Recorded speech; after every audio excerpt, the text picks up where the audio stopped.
Hello students and welcome to Legacy IAS Academy. In this session, we will be taking a look at the India-UK Free Trade Agreement that is being discussed.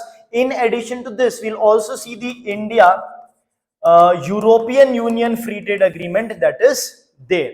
So we'll see what the present status is, what is the issue with respect to these nations. These means, of course, India on one side and UK on the other, or the entire European Union on the other side. Where is it actually stuck, and why are we now pushing for these two free trade agreements? At the same time, a very important thing that we are going to see in this lecture are the different types of agreements, which will be extremely important for your prelims examination as well as your mains answer writing. First things first, what is the news? The news is that the talks of India-UK Free Trade Agreement is going to commence by the end of January. So the new year is coming. So by the end of the first month of the new year, by the end of January, this talk is going to commence. That is point number one. Point number two, with respect to the India and European Union Free Trade Agreement, our ministry has said that it will require a political will and a direction and a guidance in order to take that forward. Why? Because here in India, UK, there is a problem, there are things stuck here also, but it is probably assumed to be a safer and a smoother course than India and European Union. Simple reason being, UK just one single country. Here European Union, a complete monetary union which is there of multiple countries. That's one thing. Secondly, UK also needs India a lot since it has walked out of the European Union. It has found itself alone and wants to create new alliances. Earlier, UK being a part of European Union automatically had alliances, free trade agreement and various other agreements in the world. But now it has also started looking for various bilateral, trilateral, multilateral alliances. So they are also in need of that. That sort of is not the case with European Union, as a result of which we will need a high level government directive, not from just the Indian side, but from the European Union side as well, to take it forward if possible.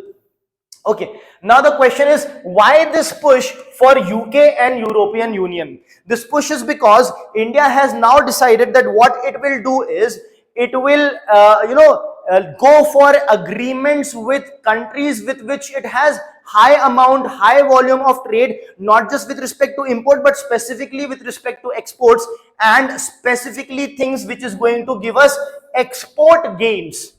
So India now plans to go for such agreements with countries and unions or consortiums with which it can have huge amount of export gains, rather than going for smaller countries or countries with which we may not have much export gains. So that is one concept of principle that we are going to follow. Remember that. Having said that, we are not going to stop here at UK and European Union. Rather, the government is also planning a standard operating procedure, that is SOP, which is going to be aimed at what? Aimed at optimizing the export gains that India can have for going with such kind of agreements with different countries and different consortiums that are there. Okay, now what is the sticking point? So what is the sticking point? The sticking point is majorly there with respect to India and European Union Free Trade Agreement. So what is that sticking point? That sticking point is, remember this, carbon border adjustment mechanism. Carbon border adjustment mechanism. Now this looks like a very fancy term, but in simple terms, if you have to remember it, is this is nothing but a custom duty. This is nothing but a custom duty, and this is the custom duty that is applied on the Indian exports when it reaches the European Union. And what happens is, it increases the prices of the Indian export. That is why the people in European Union would want less of Indian products. Why? Because it will be costlier. So why is European Union imposing this CBAM? Now their logic is that we are doing that because India, they say, is emitting a lot of carbon. So you have emitted a lot of carbon, which is playing a part in the global warming. So this is like an environment tax that we will charge on your product for cleaner energy utilization. It is acting as a penalty because they are saying that India is emitting a lot of carbon in producing that particular good. Okay, so it is like an environment tax which European Union has put on India, and India wants it to be done away with. So what is the reason India is giving? Very important reason. It will be required for you in other topics also. What is the reason? The way forward here is the principle of common but differentiated responsibilities. Now, what is this principle of common but differentiated responsibilities? Let's break this down. So when we are saying common, that means there is a common goal for all the countries of the world. What is that common goal? The common goal is a cleaner, safer, better environment with less amount of carbon dioxide emission in the air. So that is a common, but is very important, but differentiated.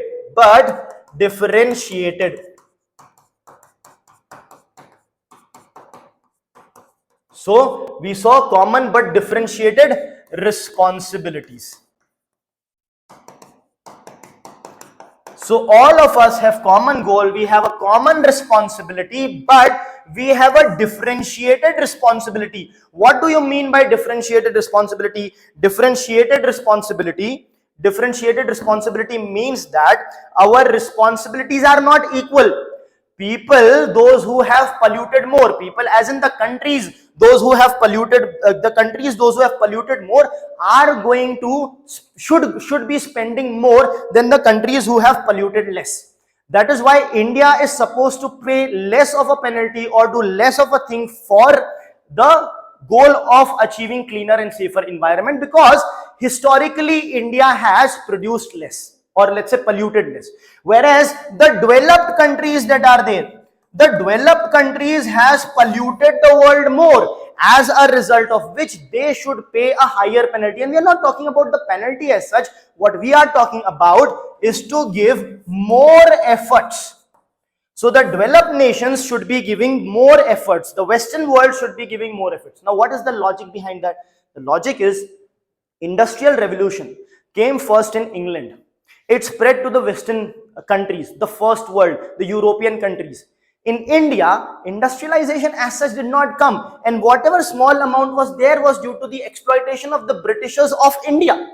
In India, industrialization came way late after the independence, right? And we have not polluted the world much, right? So we will put effort, but our effort should be comparatively less, because you are already developed, we are not, we are a developing country. So of course we have a common responsibility, but our responsibilities are differentiated. So we are not at equal footing, we are at a differential footing. And since we are at a differential footing, boss, you cannot do this and put so much of taxes on our products, right? Because the footing is different, the starting point is different, and you have polluted a lot. I hope that is absolutely clear. All right. Now, so this is the entire concept with respect to the free trade agreement that is going on. Now, when it starts, the negotiation starts in the end of January, then we will deal with the details that will come out of those discussions. Now, let us look at the different types of agreements and unions that exist in the world, and we will look at in a sequential manner how the freedom or flexibility keeps on increasing, or the union gets more integrated, starting from the preferential trade agreement going right up to the monetary union. Okay, so the preferential trade agreement. What is preferential trade agreement? It is among these, it is the lowest level of agreement that exists. Okay, lowest level of agreement means what it means, the integration would be more here, it will be further more here, further more, and the highest level of integration is found in the monetary union. So let us understand what these are. Preferential trade agreement means with some country, let's say two countries, come together and try to give preference to each other's goods and services in import and export. So you give preference to each other's goods and services. That is preferential trade agreement. So what is free trade agreement? In free trade agreement, what happens is, here preference is given to each other's goods and services with respect to the custom duties, etc., the import export duties, etc. Here the preference is given, preference with respect to all kinds of duties or taxes that would exist, which would be non duties or non customs related taxes. Also you make it softer for others. So that is the, so this is a broader concept. Here let's say if 10 duties are getting reduced, here 15, 20, 30, 40 more duties will get reduced. So this is even better. Now comes the custom union. In custom union what happens is, it is similar to free trade agreement, but what is free trade agreement? Giving preferences, better rates to the country with whom you have the agreement. But in addition to that, what you do is you have similar policies with respect to the other country with whom you do not have a free trade agreement. So let's say country X and country Y have a free trade agreement. They are giving equal preference to each other's goods and services. At the same time, with other countries A, B, C, D, E, F, they are having similar policies towards or similar rates towards the other countries as well. So that is a custom union. Now, what is a common market? In common, so custom union is free trade agreement plus same rates or rules for other countries. I hope this is absolutely clear. Now, what is a common market? In common market, what happens is, it is not just the rate that is similar. So it is a custom union plus what you have is, you come up with similar policies for your development that is going to happen.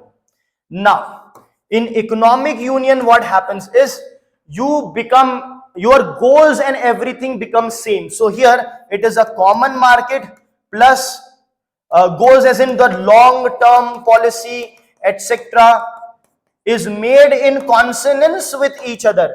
And finally, monetary union is what? Economic union plus same currency. Here the currency is also same. What is the example? The example here is the European Union. The example here is the European Union. Okay, so this is how the integration level keeps on increasing, starting from preferential trade agreement right up to the monetary union. And the example of monetary union is the European Union which exists. All right, so this is all about the free trade agreement that is going to the conversation about which is going to start in end of January. It's important, stay tuned for that. At the same time, this is very important for your upcoming prelims. All right, so thank you so much. Keep subscribing and keep liking the lectures we bring in, so as to help us to bring in more such informative bits in the coming future as well. Thank you.